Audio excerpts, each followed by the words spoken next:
자, 범죄가 치는, 그러니까 천재 말고 범죄요. 피아노 소리 들어보세요.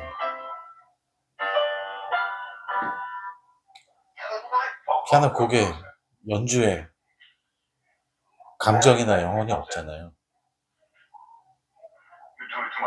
근데 살리에르는 아부를 하죠.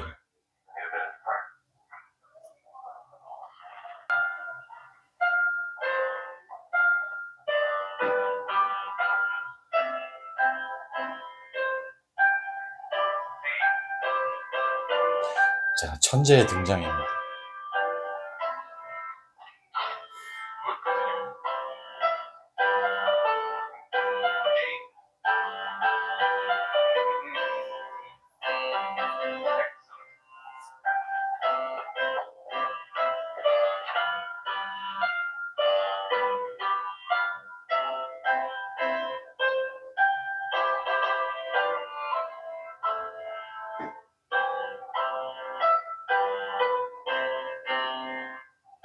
모차르트는 이거 한 번밖에 안 들었어요. 처음 듣는 곡이에요.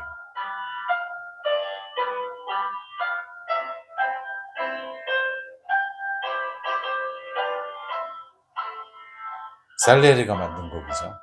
저기에 지금 서 있는 사람들은 뭐 궁정음악장 뭐 이런 사람들, 그러니까 당대 최고로 잘 나가는 사람들이죠. 자, 근데 보세요. 어떤 일이 벌어지는지.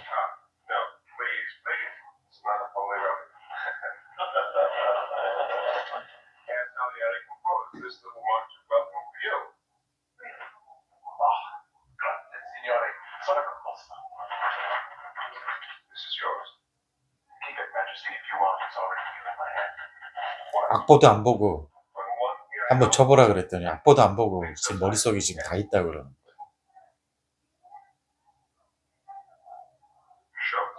그 살리에르는 지금 기가 막히죠. 저게는 몇 날 며칠을 고심을 해갖고 만든 곡인데.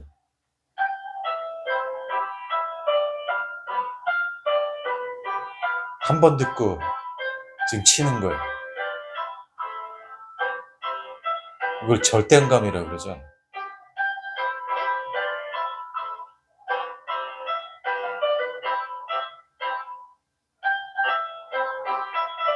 거기다 지금 자기 식대로 변주까지 해내요.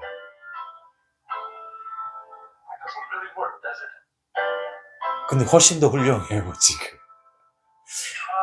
살리에르 같은 사람 미칠 노릇이죠.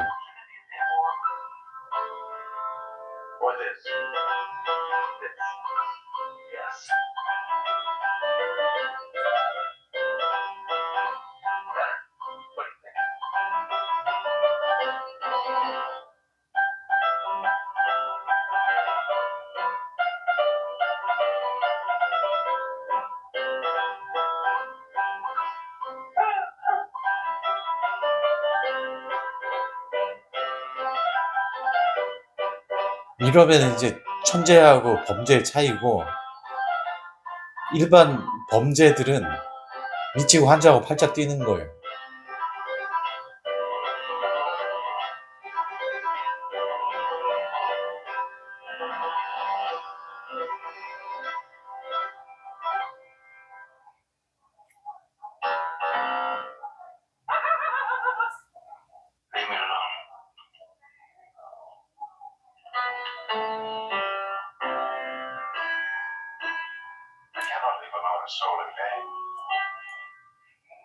저 신부는 더 범죄에 해당하죠. 네. 자꾸 범죄니까, 그러니까 일반적인 재능을 가진 사람을 얘기하는 거예요. 범죄가 아니고.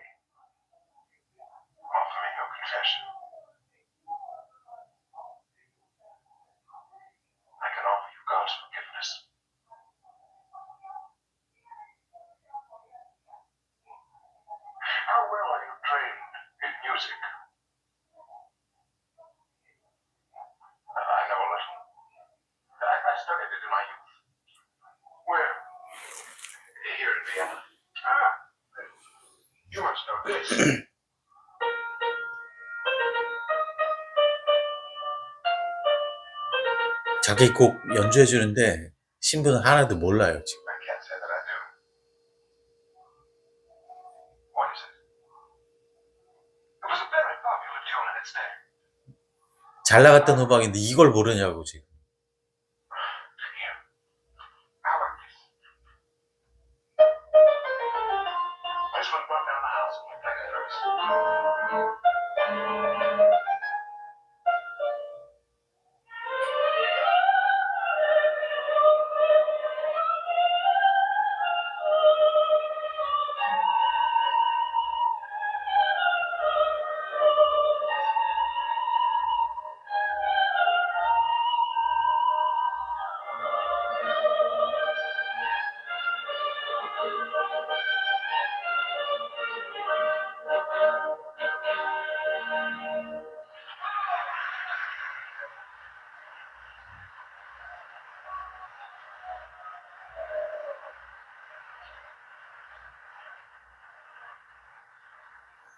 옛날 생각해서 자기도 죄 빠졌어요 지금.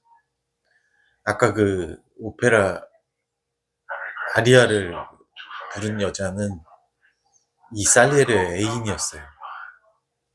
그런데 Most famous composer in Europe. 그 애인조차도 나중에 모차르트한테 뺏겨요. Here. What about this one?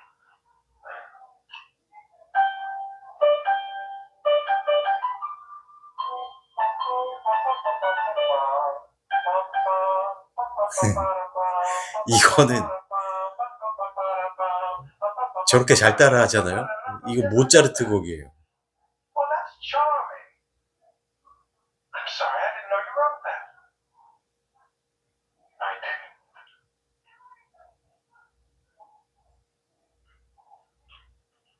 살레르지 열받았어요 진짜로. That was Mozart. Wolfgang. Amadeus. Mozart. 볼프강 아마데우스 모차르트. The man you accuse yourself of killing. You've heard that. Is it true? 살레르 당신이 죽인 거냐고 물어보는데 For God's sake, my son, 진실이 아니죠. 원래는 진실이 아니에요. 살레르가 죽이지 않았어요. if you have something to confess, do it now. Give yourself some peace.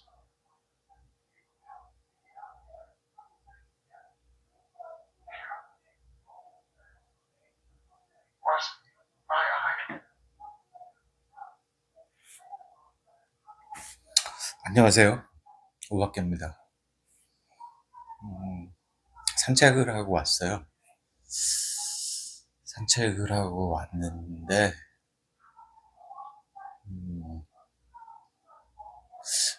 제가 여러분들의 은혜를 입어가지고 구독자 수가 이제 100명까지 딱 1명 남았습니다. 감사드립니다 정말로.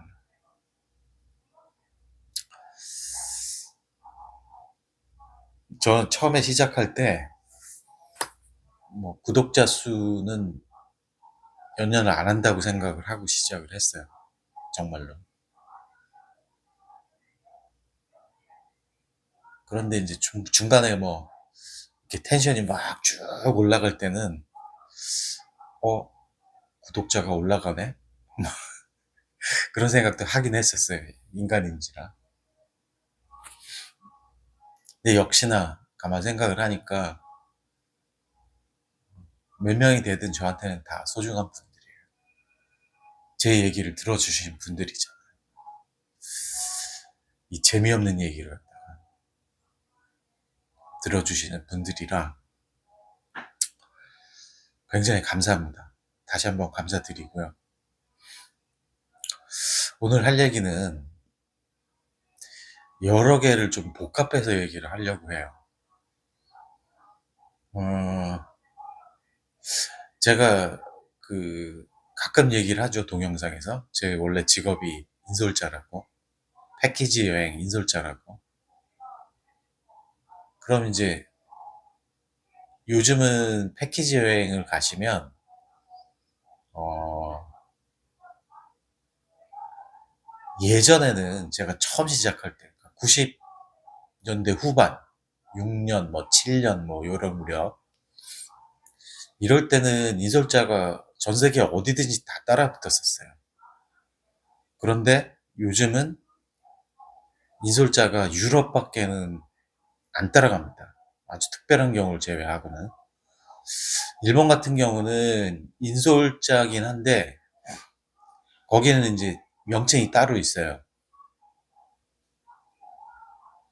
뭐라 그러냐면 스루가이드라 그래요. 저희 업계에선 용어를.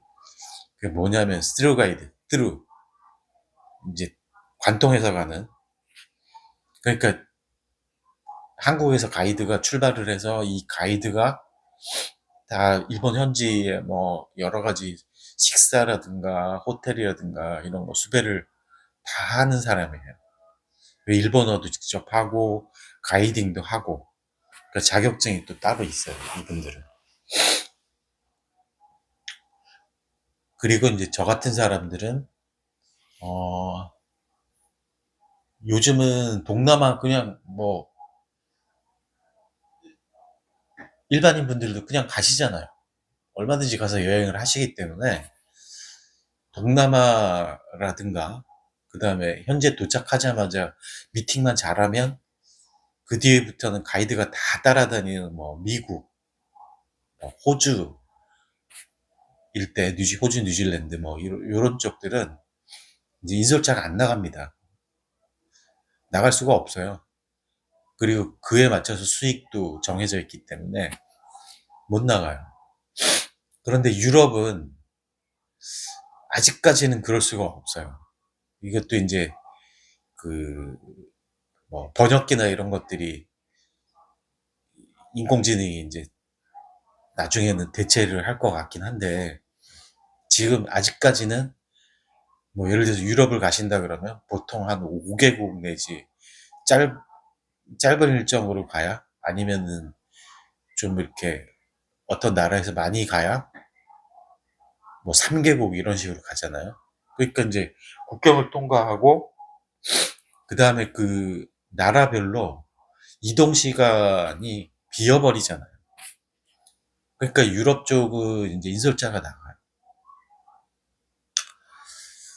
그래서 저 같은 경우에 이제 그 제가 이제 그나마 베테랑이니까 동유럽하고 북유럽을 주로 갔었어요. 서유럽은 이제 막말로 우리 업계에서는 돈이 안 돼요. 예, 뭐 가셔가지고 이제 갔다 오신 분들도 많고 한 두세 번 갔다 오신 분들도 있고 가서 뭐 막말로 쇼핑도 하시고 뭐 옵션도 하시고 이래야지 저희 수익이 생기는데 그거 나가갖고는 먹고 살 수가 없어요. 그래서 이제 동유럽하고 마지막 남아있는 지역이 북유럽 정도 남아있거든요. 그 다음에 이제 많이 안 갔던 중남미, 아프리카, 뭐 이런 쪽이 있는데, 아프리카는 좀 힘든 부분이, 어, 치안이 너무 안 좋아요. 중남미 마찬가지고. 그래서 패키지가 아직 활성화되지는 못한다는 겁니다. 그럼 이제 여행을 조금 하셨다는 분들이 요즘에 동유럽이나 북유럽을 가시죠. 그래서 제가 동유럽을 갔다가 수십 번을 갔어요. 북유럽도 수십 번을 갔고. 그래서 그럴 때마다 제가 가서 이동 시간에 이제 얘기를 하는 것, 얘기를 뭐를 하냐면, 저는 가서 그 네이버에 나오는 이야기들을 안 해요. 뭐 이 나라 GDP가 얼마고, 뭐가 특산품이고 이딴 얘기들 안 합니다.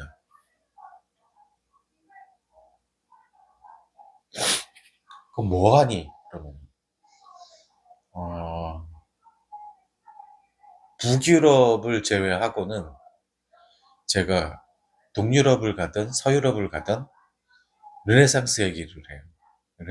르네상스 얘기를 하고, 그 다음에 이제 르네상스 얘기를 하면서 그 미술가들, 뭐 르네상스의 3대 거장이라고, 뭐 미켈란젤로, 다빈치, 그 다음에 라파엘로, 그 다음에 저 스페인 쪽으로 가면 여러분들은 아마 생소하실 텐데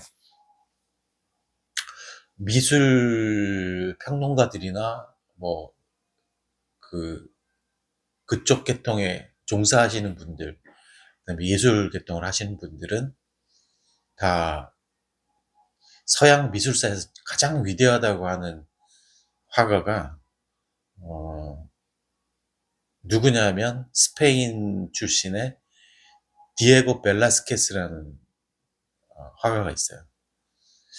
예전에 음, 그 대한항공 CF 중에 스페인 어디까지 가봤니? 그러면서 이렇게 그림이 하나 이렇게 슉 지나간 적이 있죠. 이렇게 포물선을 그리면서. 그 그림이 디에고 벨라스케스의 그림이에요. 시녀들이라는 그림이거든요. 왜 그리고 그걸 위대하다 그러냐면 그러니까 르네상스의 시작이 이제 원근법이잖아요. 원근법의 어떤 원칙에 의해서 모든 철학이라든가 뭐 건축이라든가 이런 것들이 다 바뀌었단 말이에요. 그 바뀐 것들에 대해서는 나중에 말씀을 드릴게요. 어떻게 바뀌었는지. 그런데 그거를 다시 깬 포스트 르네상스를 열어버린 그런 미술가가 디에고 벨라스케스입니다. 간단하게 하나 말씀드리자 그러면 여러분 피카소 아실 거예요. 그 추상 표현주의의 대가. 피카소는 이름 다 들어보셨잖아요. 아비뇽의 처녀들이라든가. 그 피카소가 출신이 스페인이잖아요. 그런데 이 벨라스케스의 그림 앞에서 그 시녀들을 따라하려고 3년을 갖다가 모작을 했었어요. 근데 포기했어요. 기브업. 나 못 그린다 이거. 그 스페인에 가시면 프라도 미술관이라고 있거든요. 그 프라도 미술관에 가면 가장 큰 그림 중에 하나가 그 벨라스케스의 시녀들이라는 그림이거든요. 그 정말로 희한한 게 2D에다 그림인데 30cm 정도 앞으로 다가서면 그림의 뎁스가 그림의 깊이감이 생겨요. 그 깊이감이 30cm. 한 1m를 떨어져서 보면 1m 이상, 뭐 심정에 따라서는 한 5m 이상의 뎁스가 생겨버려요. 마치 홀로그램처럼. 그리고 원근법에 의한 그런 시선의 초점들이 그 그림의 안에도 있고 바깥에도 있어요. 그래서 가장 위대하다고 하는 이제 미술가가 그렇게 있어요. 그래서 미술에 대해서 이제 그런 얘기들을 하면서 천재에 관한 얘기를 시작을 해요, 제가. 그래서 이제 보통 제가 동유럽을 가면 제목을 뭐라고 붙이냐면은 천재들에 관하여 라고 붙이거든요. 어, 그래서 마지막을 누구 얘기를 하면서 이제 끝마치냐면 모차르트 얘기를 하면서 끝을 마칩니다. 그리고 동유럽의 국가 중에 어, 그 우리가 익히 아는 음악가들, 뭐 하이든, 모차르트, 베토벤, 뭐 이런 사람들, 뭐 그다음에 그 이후에 바로크의 대가들, 핸델이라든가 바흐라든가 뭐 이런 사람들이 있잖아요. 그거 다 오스트리아예요. 오스트리아 특히 어? 우리가 발음을 비엔나라고 하는 빈 어떤 그 유튜버가 저는 사실 솔직히 말해서 그 소리 듣고 기가 막혀가지고 좀 그랬는데, 뭐냐면은 오스트리아에 볼 게 없대요. 그럼 동유럽에 뭐하러 가요? 오스트리아에 볼 게 없으면? 비엔나에 볼 게 없으면? 그 비엔나에 가면은 비엔나 커피밖에 없대요. 비엔나에 비엔나 커피가 없습니다, 여러분. 비엔나 커피가 있지 않고 비엔나 커피가 없어요. 근데 비엔나 커피밖에 없대요.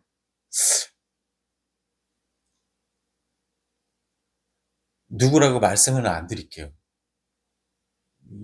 참, 좀 어처구니가 없는 얘기였는데,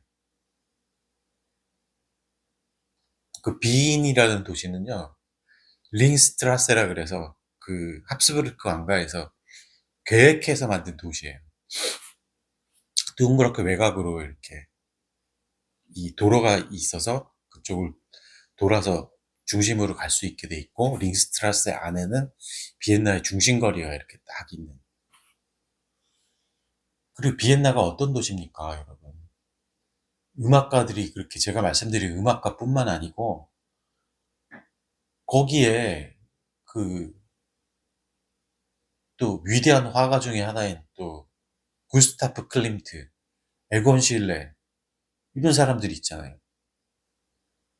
그 꽃보다 할배에서 이서진 같은 경우에 이 유럽에 와가지고 가장 볼만한 그림이 그 구스타프 클림트의 연인이란 그림이에요. 서로 여러분들 키스라고 많이 알고 계시는데 그게 예술의 힘입니다. 그 그림 유명하잖아요. 근데 키스를 하나요, 여러분? 키스 안 해요. 안 하고 있어요. 할락 말락 하고 있지, 하고 있지 않아요. 근데 그거를 보면서 제목을 키스라고 붙였단 말이죠.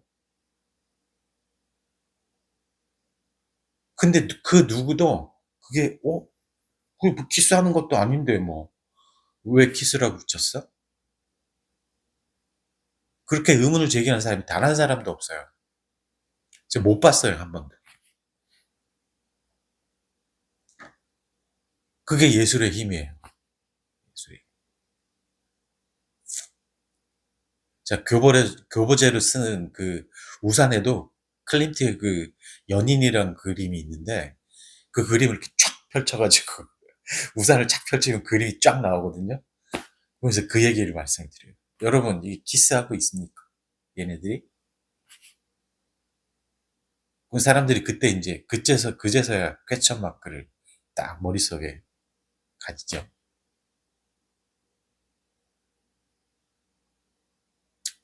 그러면서 이제 막 얘기를 풀어나가요. 썰을 풀어나가요. 그, 오스트리아에 가시면 그 클림트의 그림은 벨베데레 상궁이라는 곳에 있습니다. 그래서 그걸 옵션으로 팔아요. 뭐, 그냥 들어갔으면 좋겠는데, 가이드도 먹고 살아야 되잖아요. 그러니까 이제 벨베데레 상국을 따로 분리를 해놓고, 자, 가실 분 손 드세요. 그럼 사람들이 보통은 거기 뭐가 있는지 모르니까 안 가신단 말이에요. 그런데 벨베데레 상궁을 안 가면 클림트 그림 원본을 못 보잖아요. 봐야죠. 그 다음에 클림트가 분리파거든요. 분리파가 괜히 분리파가 아니고 혼자, 제가 일본말 써서 죄송합니다만 독거다이해서 분리파라 그런 거예요. 근데 그 인간이 그 오만방자하고 그 에고가 엄청나게 강한 자존 자만심과 자존심으로 똘똘 뭉친 그 클림트가 시기하고 질투하고 사랑했던 화가가 누구냐면 에곤 실레예요. 그의 재능을 시기했어요. 그 에곤 실레의 그림도 그 프라도 미술관에도 프라도 미술관이 아니고 그 체스키 크롬노프라는 곳에 가면 그게 이제 비엔에서 조금만 내려가면 있거든요. 그 크롬노프 마을이 어떤 마을이냐면 에곤 실레의 어머니의 고향이에요. 그래서 그 체스키 크롬노프에 가면 에곤 실레 미술관이 따로 있습니다. 근데 에곤 실레가 살아있을 적에는 이 인간이 거기 가가지고 엄마 고향에서 오만 뻘짓을 해가지고 쫓겨났었어요. 어떤 뻘짓을 했었냐면 그냥 그 미성년자 처녀들 데려다가 아니면 그냥 뭐 성인 처녀들 데려다가 빨가벗겨 놓고 그림을 그린 거예요. 모르겠어요. 섹슈얼 헤라스먼트가 있었는지는 잘 모르겠는데 하여튼 뭐 그러니까 이제 동네에서 뭐 저런 놈이 다 있냐 싶어가지고 쫓아내버린 거죠. 근데 지금은 그 마을에서 에곤실레 미술관을 만들어 놓고 에곤실레 덕을 보고 있어요. 거기가 이제 에곤실레 원본 그림이 좀 몇 점 있습니다.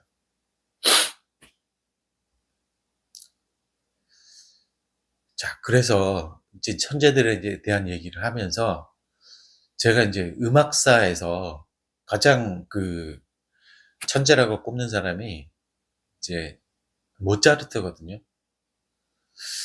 이 모차르트는 아시다시피 아주 어렸을 때부터 음악 신동으로 불렸잖아요. 그래서 공연을 갖다가 엄청나게 하고 다녔단 말이에요. 그 아버지가 그냥 닥달을 해가지고 자기 인생이 거의 없었어요. 그래서 그 제가 이제 그 아마데우스 영화 화면도 보여드릴 텐데 그 화면에 보시면 영화에 보시면 한 번 들었는데 그 절대음감은 꽤 많이 있어요. 음악하는 사람들 중에 한 30%? 그 정도는 절대음감이 있는 것 같더라고요. 근데 어쨌거나 모차르트 같은 경우는 그게 아주 특출나면서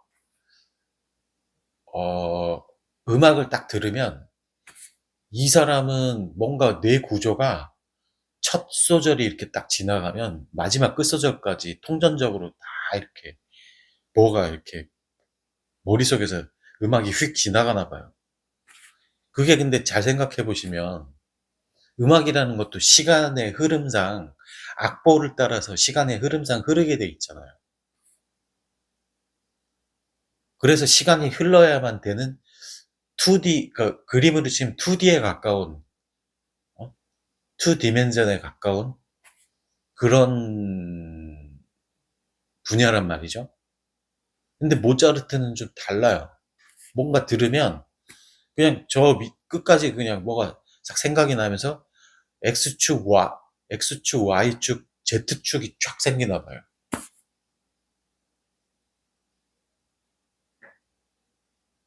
그래서 그 Z축을, Z축이 또 막 움직여요. 그래서 영화 장면에 보시면 살레르가 일주일 동안을 고심을 해갖고 이제 그 모차르트를 환영하는 악보를 만들었단 말이에요. 그러면서 이제 왕한테 잘 보이려고 그 왕한테 가가지고 제가 작곡한 곡입니다. 모차르트를 환영하는데 이런 곡을 어? 폐하께서 주시면 좋지 않겠습니까? 그래서 이제 또 왕도 막 연주를 한번 해보라고 부추겨가지고 연주를 해요. 근데 학교정이 땡땡땡 수준이죠. 건반 누르는 수준이. 근데 저쪽에서 모차르트가 그 음악을 이렇게 듣고 왔단 말이에요. 그냥 모차르트는 그 음악을 들으려고 한 게 아니고 그냥 들린 거예요. 뭐 배경음악 지나가듯이 훅 지나간 거란 말이에요. 목적은 이제 왕이 오라 그러니까. 어? 존경에 맞지 않는 폐하가 오라고 부르셨으니까. 근데 와가지고 살레르경이 자네를 위해서 이런 곡을 만들었네. 내가 한번 쳐봤네. 그렇게 말을 하니까 아 그렇습니까? 이러면서 얘기를 한단 말이에요. 그러면서 내가 한번 쳐보겠다고. 그래서 한번 쳐보라고. 일주일 동안 살리에르가 고민을 했으니까 막말로 아무리 천재라 그래도 그거를 그냥 곁으로 지나간 그 음악인데 악보를 당연히 보고 쳐야 되잖아요. 알아도 보고 지금 우리나라에서도 클래식 음악 하시는 분들이나 뭐 가요를 하시는 분들도 마찬가지고 악보를 안 보고 음악가가 연주를 한다? 그거 쉬운 일이 아니거든요. 근데 이 모차르트는 들어오자마자 악보 준다 그랬더니 악보도 안 봐요. 머릿속에 다 있습니다. 근데 앉더니 막 피아노를 쳐요. 살레르가 기가 막힌 거예요. 근데 그 옆에 서 있던 공장 음악장들이 뭐 저런 괴물 같은 놈이 다 있어? 그랬단 말이에요. 천재하고 살레르도 일종의 천재죠. 잘 나가는 공장 음악장이었으니까. 근데 여기는 넘사벽 천재고 여기는 보통 천재예요. 보통 천재란 말이 좀 이상하긴 하지만.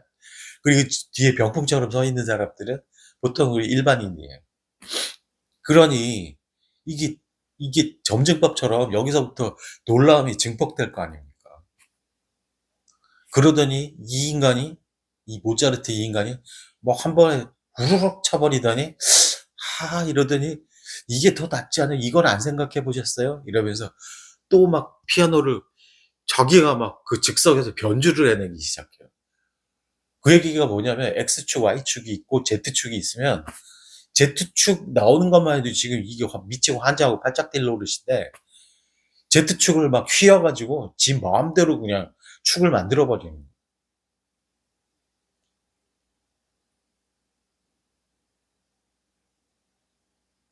그러니 살리에르 입장에서는 얼마나 기가 막히고 코가 막힌 노릇이에요. 네.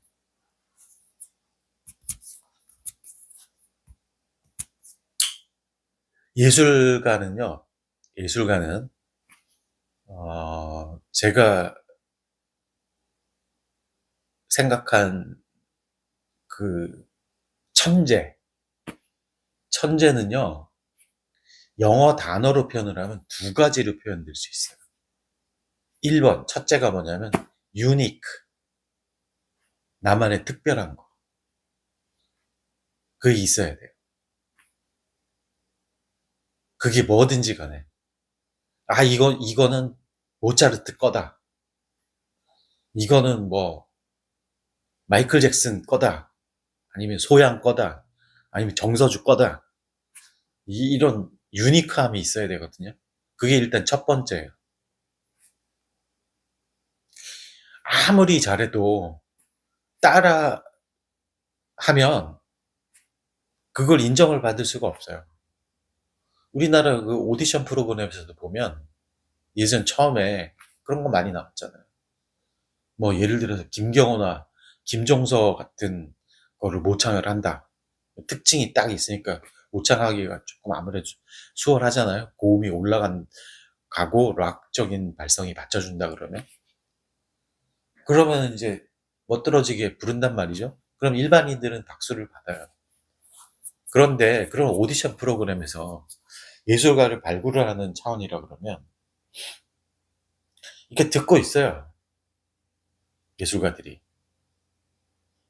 오디션 마스터들이 듣고 있다가 마이크 잡고 딱 하는 얘기가 뭐냐면 잘하시네요.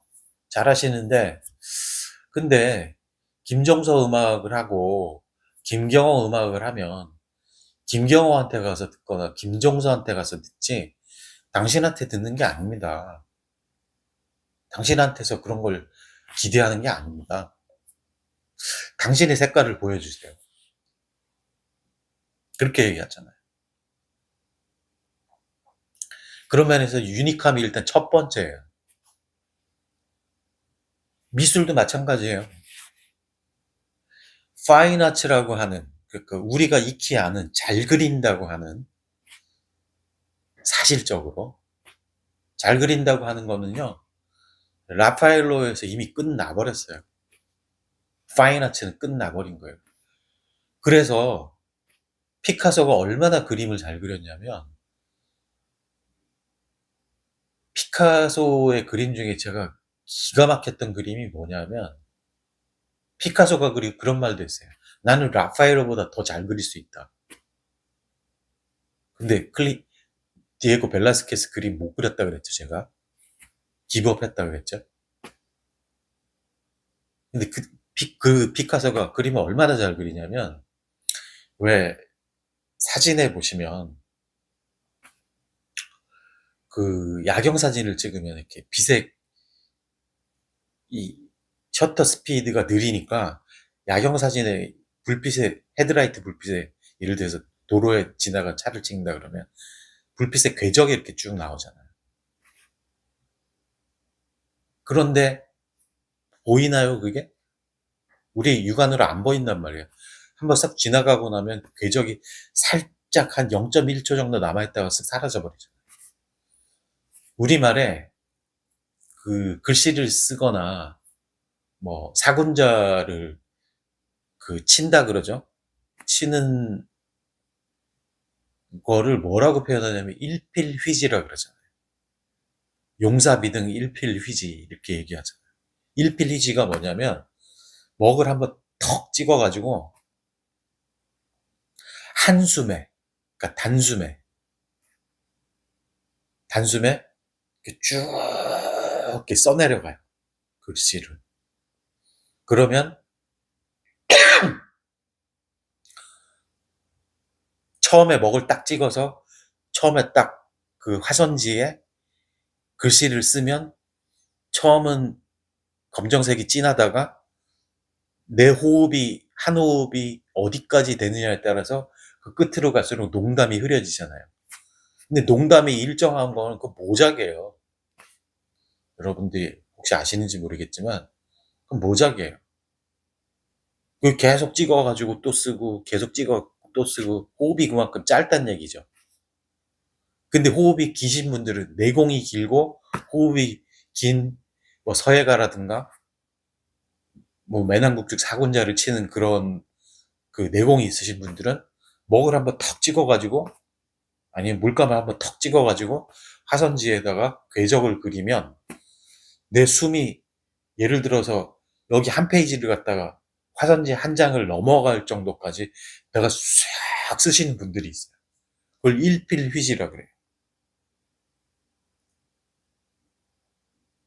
호흡이 여기서부터 끝까지 가는 거예요. 근데 화선지는 궤적이라도 남잖아요. 근데 피카소가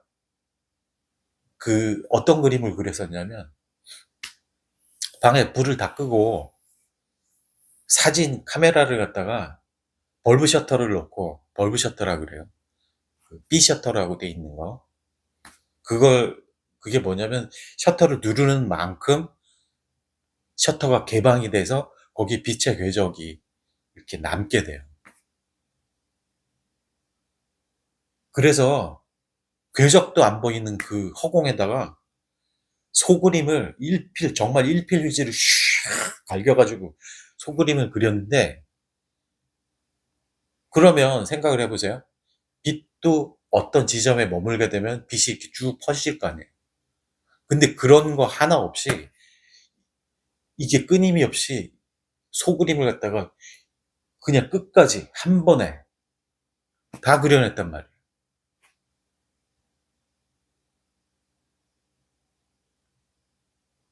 그렇게 그린 소가, 좀 죄송한 얘기지만 이중섭보다 더 잘 그렸어요. 이중섭 화백의 그 그림이 소가 제일 유명하잖아요. 허공에다 그린 소가 그냥 막 살아서 튀어나올 것 같아요. 그 궤적밖에 없는 그 소가 막 움직일 것 같아요. 느낌의 그런 필력이 그냥 공중에 허공에 쫙 들어가 있는.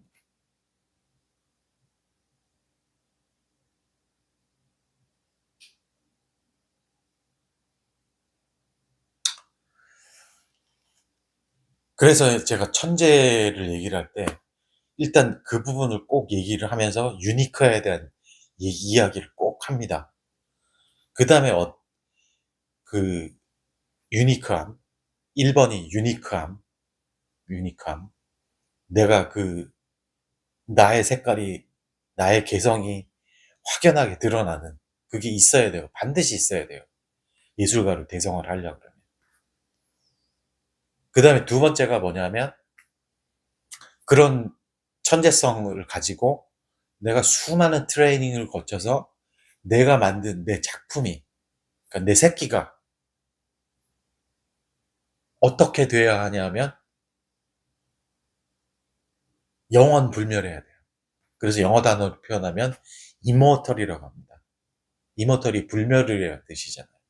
그래서 아마데우스 영화에도 보면 살레르가 하느님한테 십자가에 이렇게 기도하는 모습을 합장을 하고 뭐라 그러냐면 Be immortal 이렇게 얘기해요. 저를 불멸하게 하소서. 이렇게. 그래서 미켈란젤로 그림 여러분 유럽에 가시면 그 시스티나 성당에 바티칸 시국에 가셔가지고 시스티나 성당에 교황님이 계시는 곳에 가면 천정화도 있고 그다음에 천국과 지옥 벽화도 있고 그게 지금 400년 넘게 거기에 그대로 붙어 있잖아. 그러면서 수많은 관람객들을 아직도 끌어모으고 있잖아. 그 이모털의 이모털.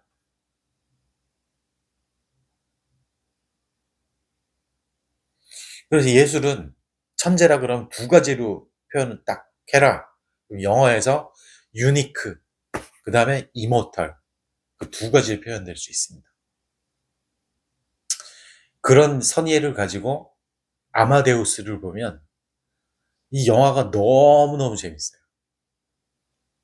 기가 막히게 재밌어요. 1984년도에 나온 작품인데 밀러스 포먼이라는 감독이 만들었고요.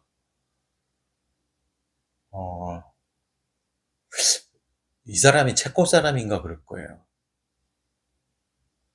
여러분 또 하나 알려드릴 게 돈 지오반니의 초연이 체코에서 열렸을 거예요. 왜? 왜 그랬냐면 이 영화에도 나오는데 그 왕이 오페라는 엄격하고 장중하고 근엄하고 숭고하고 이래야 된다고 얘기를 해요. 그리고 이거는 왕족과 귀족만 즐길 수 있는 음악이라고 얘기를 합니다. 그런데 모차르트 생각은 달랐어요. 돈 지오반니라든가 뭐 각종 모차르트가 만든 오페라들이 여러 개 있잖아요. 얼마나 재밌는지 알아요? 기가 막히게 재밌습니다. 그 당시에 그 모차르트가 각본을 쓰고 그런 오페라를 만들면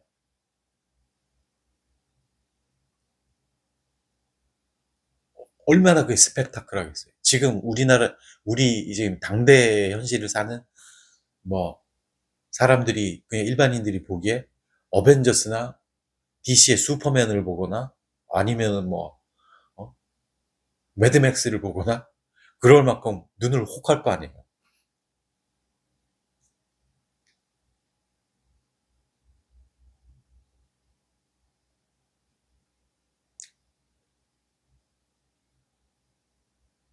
그런데 모차르트는 그렇게 왕이 숭고하고 뭐 근엄하고 이래야 된다는 걸 하지 않고 처음에 어떤 짓을 했냐면 캉캉춤을 못 추게 했어요. 왜? 아니 왕족들이 있고 귀족들이 있는 그런 근엄한 자리에서 치마를 번쩍번쩍 들어올리고 그런 거 하면은 안 된다고. 모차르트 생각은 다르단 말이에요. 그래서 그런 거를 만들었더니 처음에 한 번은 봐줬어요. 폐하께서. 그리고 좋아했어요. 되게. 근데 그런 거를 돈지오바니 같은 거를 갖다가 만들려고 그랬더니 못 만들게 하는 거예요. 그래서 체코에 가갖고 체코로 거의 망명 가듯이 가가지고 거기서 음악을 만드는 거예요. 그래서 체코 그 시민들은 국민들은 열광을 했어요. 와, 모차르트가 왔다.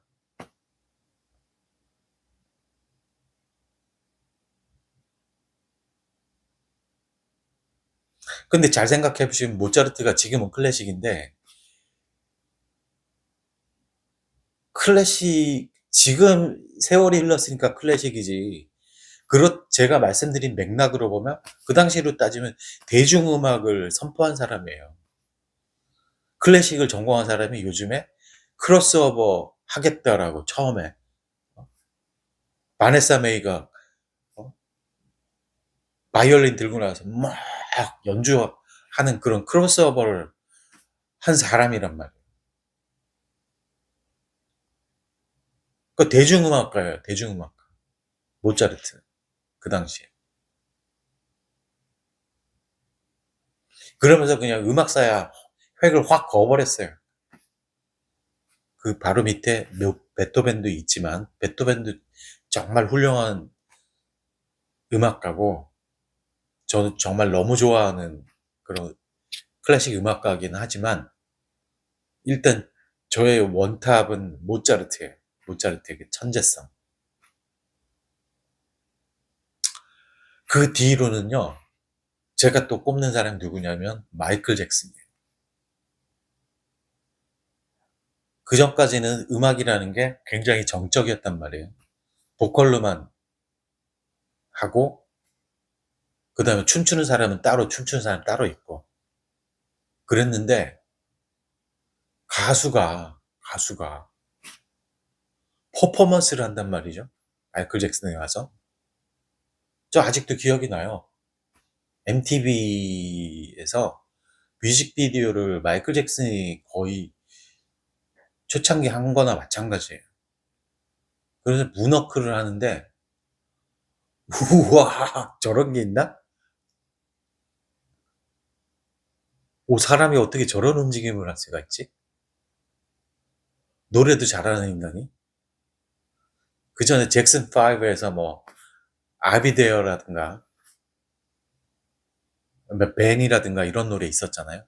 그 미성을 하면서 마치 우리나라의 그 마법의 같은 그런 음악을 했던 마이클 잭슨이었는데 이게 빌리진이라는 음악을 들고 나오면서 퍼포먼스를 하기 시작했어요. 그걸로 또 유명한 게 문워크죠. 그러면서 그 스릴러 앨범에 빌리진 가지고 뒷골목의 그 깡패들의 그 부분을 마치 뮤지컬처럼 거기 그 당대 제일 잘 나가는 춤 사이로 표현을 갖다가 쫙 해냈죠. 전 미쳤었어요 그때 아주.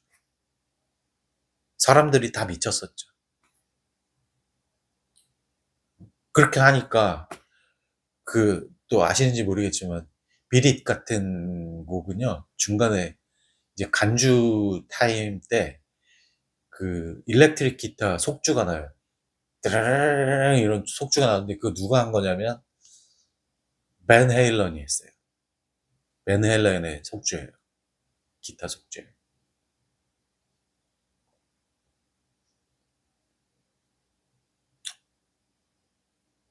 그러면서 그 마이클 잭슨의 몸짓 하나하나 진짜 무당이 이렇게 접시나 하듯이 그렇게 그냥 어깨짓 하나만 하고 탁탁 털고 뭐 이런 것만 봐도 그냥 막 쓰러지는 거예요.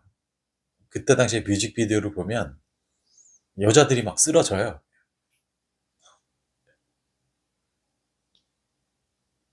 근데 너무 일찍 죽어버렸죠, 마이클 잭슨이. 그러면서 마이클 잭슨이 저는 음악사에 한 획을 그었다라고 생각을 합니다. 얼마 전에 방탄소년단을 보니까 그 정국이라는 친구가 마이클 잭슨이랑 똑같이 하더라고요. 그 춤사위랑 몸짓을. 그냥 그대로 마이클 잭슨이더라고요.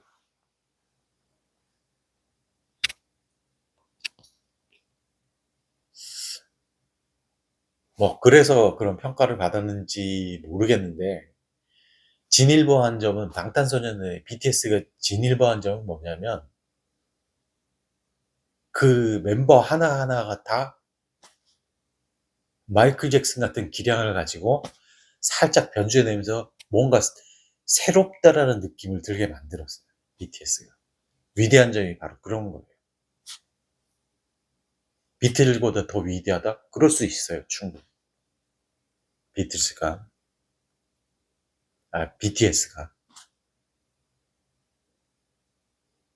나중에 가서 어떻게 바뀔지 몰라요. 물론 비틀즈의 그냥, 비틀즈 빠들은, 웃기는 소리 하지 마라, 이럴 수도 있긴 있는데, 저는 미국에 이제 가끔 통화를 하거든요. 그 젊은 친구들, 제 조카죠, 조카. 조카들하고 얘기를 하고 그러면, 어, BTS 보면 환장을 한대요, 정말. 할아버지들도 환장을 한대요. 할아버지, 할머니들도. 자, 그러면서 이제 획을 긋는 사람들이 생기죠. 제가 뭐라 그랬죠? 유니크함, 이모탈. 그런데 요즘에 이렇게 보니까 우리나라에 또 기가 막힌 보컬들이 있죠. 저는 너무너무 좋아하는 보컬이 일단 소양. 이 사람은 천상계예요, 천상계. 어떻게 그렇게 노래를 할 수 있지?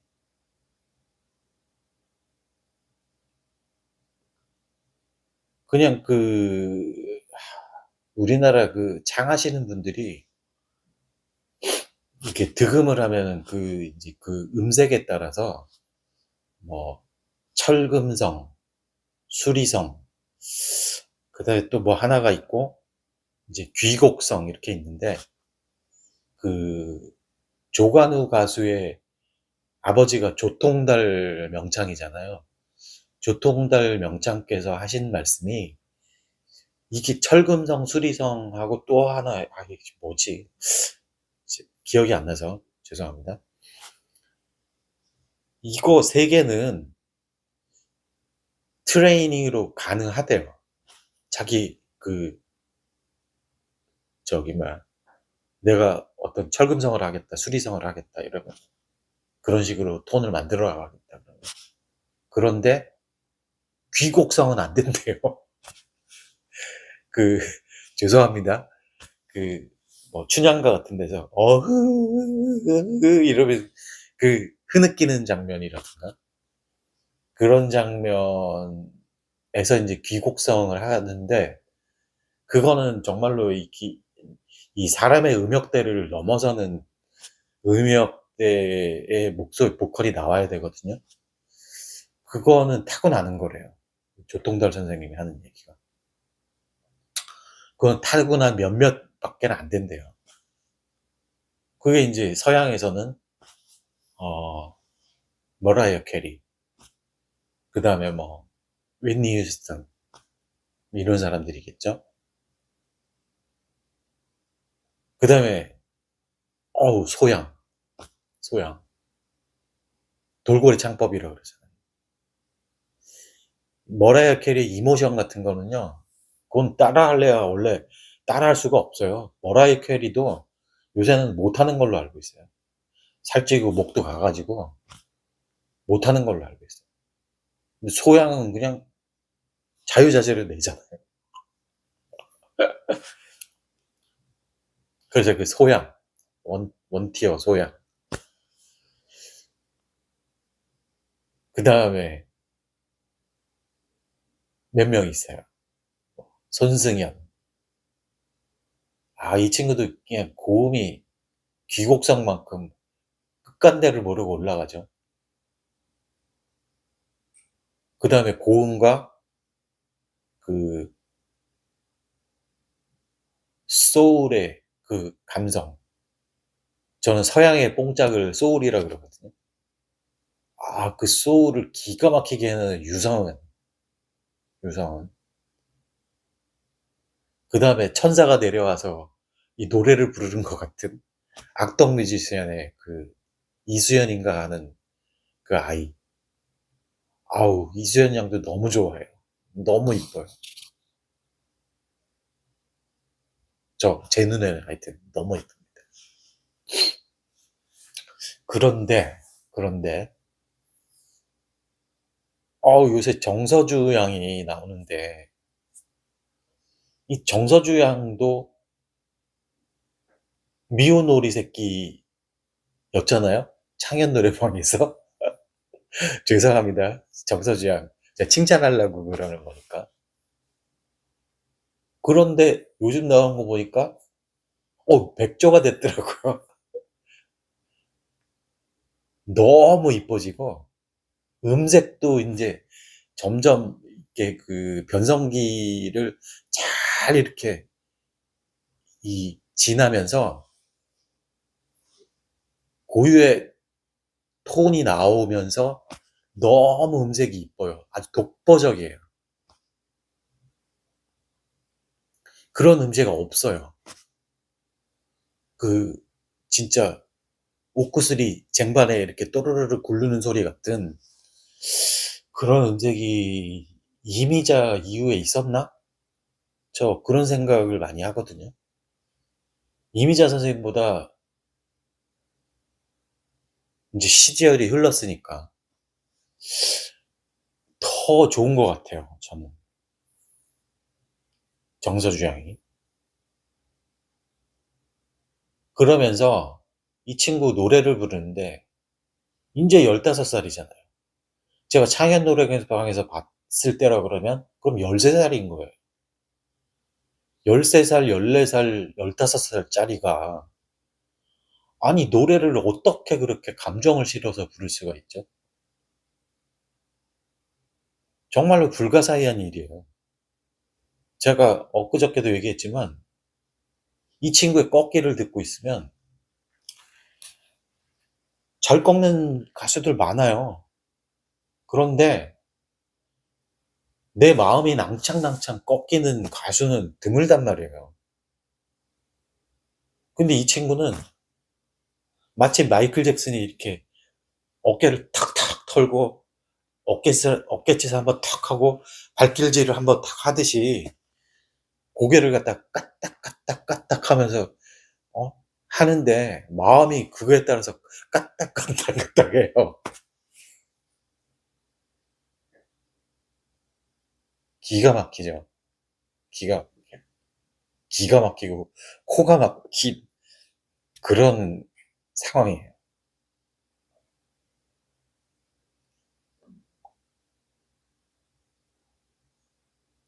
근데 아직도 미완성이에요, 이 친구. 그러니까 더 발전할 가능성이 있는 거예요. 지금도 어마어마한데 더 발전할 것 같아요. 여지가 보여요. 그게. 근데 다른 가수들은 못 따라올 만한 어떤 그 천재성인 거죠. 그 공백을 이 친구가 앞으로 어떻게 메꾸고 자기만의 색깔을 어떻게 만들고 자기만의 나무를 어떻게 키우는지에 따라서 대한민국의 탑티어가 되겠죠. 마치 아이유가 자기만의 독보적인 그 음악 세계를 구축하듯이 아이유 같은 경우는 음악을 듣고 있으면 이 친구는 정말로 이 줄타기를 잘하는 것 같아요. 그냥 과함도 없고 그 다음에 못함도 없고 그런 딱 적정한 수준에서 사람 마음을 막 갖고 놀아요. 정서주도 비슷하더라고요. 지금 15살짜리 꼬마가. 꼬마잖아요.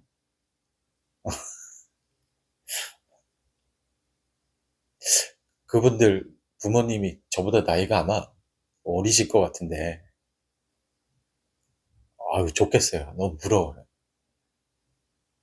그런 딸이 있으면 너무너무 좋을 것 같아요. 그냥 딸내미 음악, 노래 소리만 들어도 그냥 하루의 피로가 다 가시고, 어? 그 걱정거리, 근심거리가 그냥 다 사라질 것 같아요. 얼마나 축복받은 재능이에요. 정서주 같은 경우에 저는 그래서 좋아합니다. 그래서 제가 이제, 벌써 50분이 넘어가네요. 이거 만들면 1시간짜리 나오겠는데요. 죄송합니다. 길게 해서. 뭐, 길게 하는 것도 한 번씩 있어야죠. 여기까지 들어주신 분 감사하고, 어쨌거나, 마지막으로 이제 정리를 좀 해보면, 저는 음악사에서 이제, 지금 가요 같은 경우도 어쨌든 서양의 화성이라든가 이런 걸 따라서 한 거니까, 모차르트가 획을 걷고, 퍼포먼스를 하면서 마이클 잭슨이 획을 걷고, 그 다음 BTS가 그걸 변주를 해서 새로움을 만들어냈고, 그 다음에 소양이라는 정말로 미중의 보컬이 지금 음악을 하면서 전 세계를 휘어잡고 있고, 그 다음에 찐한 감성의 소울을 가진 유성은이 그냥 아주 사람 마음을 갖다가 녹진 몰랑말랑하게 만들고, 아이유가 너무너무 상큼한 음악을 하고, 그 다음에 마지막으로 정서주가 독보적인 음색으로 전혀 새로운 또 음악을 저한테 들려주면서 위로를 주고 있습니다.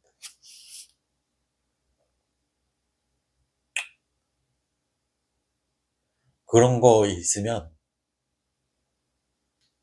좀 오래 살고 싶어요. 세상에 자꾸 미련이 생겨요. 음. 자, 그렇게 정리를 한번 해보고요. 장황하게 이것저것 제가 말씀을 많이 드렸는데, 다른 거 다 뭐 잊어버리셔도 괜찮아요. 그냥 지나가는 걸로 들으시면 되고, 정서주를 칭찬하기 위해서 제가 모차르트 끌어왔죠. 마이클 잭슨 끌어왔죠. BTS 끌어왔죠. 소양 끌어왔죠. 유성은 아이유까지 끌어왔잖아요.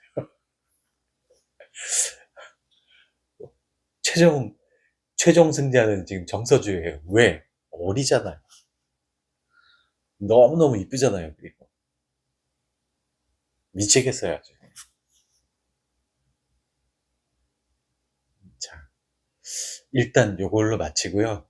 제가 중간에 그 모차르트의 천재성을 영화로 표현했던 거 그거 잠깐 자료 화면으로 넣어놓고요.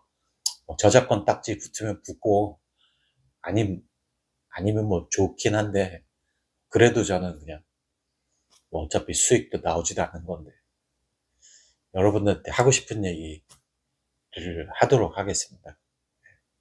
자, 이상으로 1달락 하겠습니다. 이상 우박계였습니다. 감사합니다.